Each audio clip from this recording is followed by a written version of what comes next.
বলছেন বাসারে হনুমান শুনো দিয়ে মন, এই পাতালপুরে এসেছ তুমি কিসের কারণ? ঠাকুর শুনো দিয়ে মন, এই পাতালপুরে এসেছি আপনার এই সত্যবর্ণ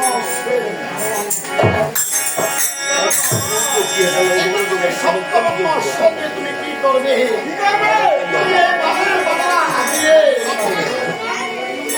এই বনের বাংলা তুমি সপ্তবর্ণ সদিয়ে তুমি কি করবে? আমি নয়, এই সপ্তবর্ণ সদিয়ে শ্রীরামচন্দ্র যজ্ঞ করবে। হ্যাঁ, তাই উনি এই কথা মুনি ঠাকুর যখন শুনলে ধন্য ধন্য বলে প্রশংসা,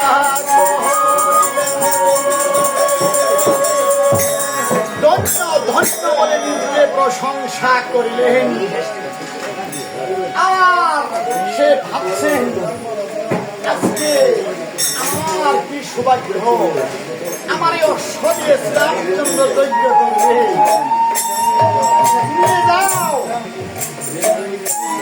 এই শব্দ নিয়ে যাও। আজকে শ্রেষ্ঠ হনুমান অমীয় স্বরে তো ছুটি গণনা করি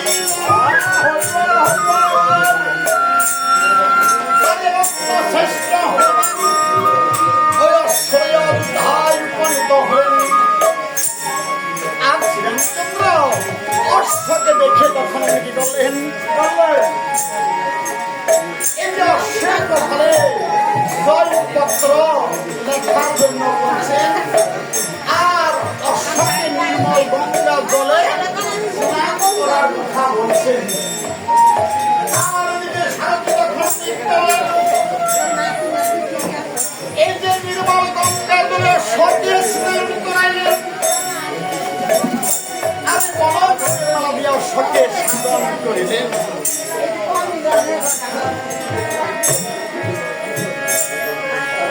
সঠিক সাধন করিলেন। আর অশ্বের কপালে জয়পত্র লিখলেন। এই যে স্বতন্ত্র হইয়া গেলে অশ্ব নাহি লড়ে, এই যে কাদা হইয়া জন্ম নিল সে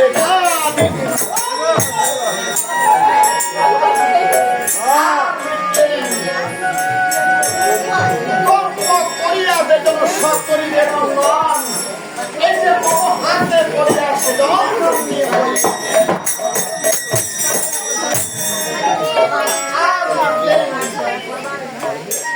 এই যে সূর্য বংশের দশরথ অজর নন্দন, তার পুত্র ব্রহ্মা, এই যে তার পুত্র শ্রীরামচন্দ্র, এই যে চবনে ঘরে খাদ্য রাম নারায়ণ, আর নাসিকা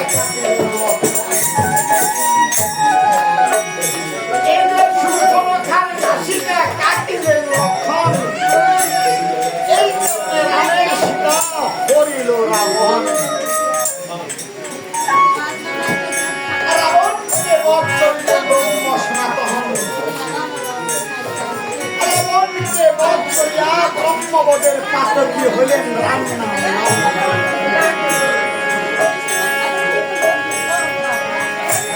আর সে কপালে আরো লিখলেন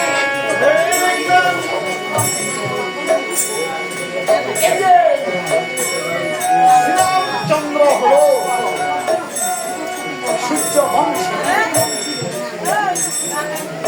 সূর্য বংশের সম্পূর্ণ বিবরণ লিখলেন।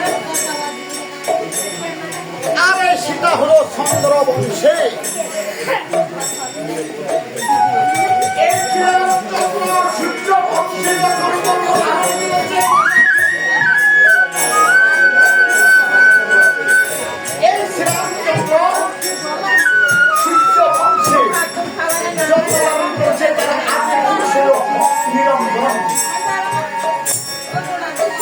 সূর্য বংশে আদি পুরুষ হয় নিরঞ্জন, তার পুত্র ব্রহ্মা বিষ্ণু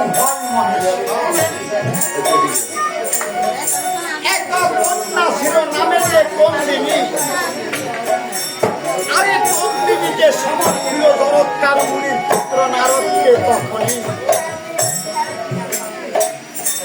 সেই করে তোর বলল তার নাম ভানু। ভানুর পুত্র হলো মরিচ, মরিচের পুত্র হলো বিষ্ণু, বিষ্ণুর পুত্র হলো কশ্যপ, কশ্যপের পুত্র হলো সূর্য, সূর্যের পুত্র হলো মনু, মনুর পুত্র হলো সুসেন, সুসেনের পুত্র হলো প্রসন্ন, প্রসন্নের পুত্র হলো যুবনেশ্বর, যুবনেশ্বরের পুত্র হলো মানদাতা। এই যে মানদাতা সেই সূর্য বংশে একজন ছিল। সেই মানদাতার পুত্র হলো মসিকুন্দ, সেই মসিকুন্দের পুত্র হলো এই যে পিথু, এই যে পিথুর পুত্র হলো আর্যাবর্ত, আর্যাবর্তের পুত্র হলো শতাবর্ত, শতাবর্তের পুত্র হলো বুধর, বুধরের পুত্র হলো ভরত, ভরতের পুত্র হলো খান্ড, খান্ডের পুত্র দণ্ড, দণ্ডের পুত্র হলো হারিক, হারিকের পুত্র হরিণী, হরিণীদের পুত্র হলো হরিশ্চন্দ্র।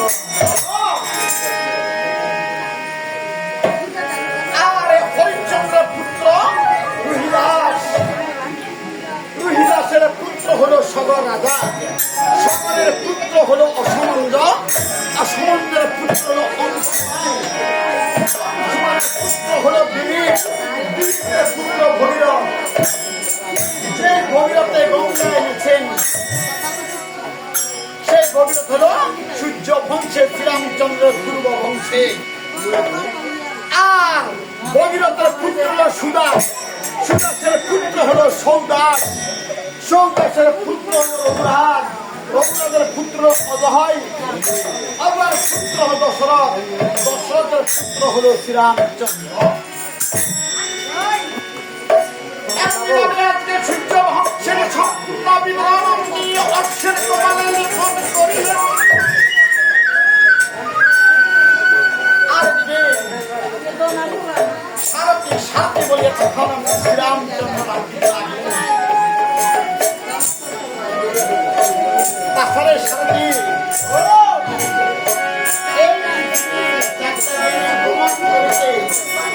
তুমি ঈশ্বরকে ডাকাও। আর এদিকে সারথি যখন তিনি বলেন ওই স্বপ্নকে দেখে বলছেন, বলছেন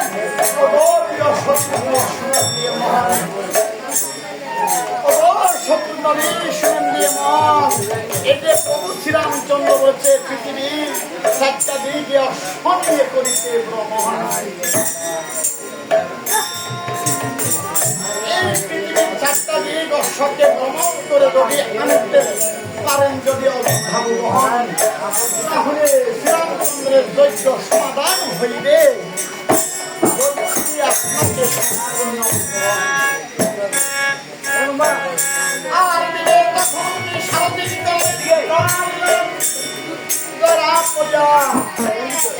সারাদিন তখন রক্ষানি সাধন করিতে লাগলেন। ওরা সাদা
দেখে সত্যনবীর বড় দৃষ্ট হলেন।